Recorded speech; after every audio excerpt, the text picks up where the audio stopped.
everyone presented. My name is Aarushi Ghimire from grade 9A2 and today I would like to speak about the history of the British royal family.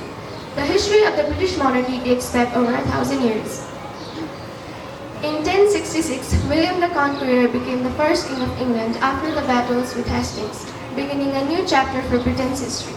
Since then, Britain has been ruled by many royal houses including the Tudors, the Stuarts, the Hanoverians and today the House of Windsor. The House of Windsor was established in 1917 by King George V, who changed the family's name from Saxe, Coburg and Gotha during the First World War. Today, the United Kingdom is a constitutional monarchy where the monarch was Queen Elizabeth II, who ruled for 70 years, making her the longest reigning monarch in Britain's history.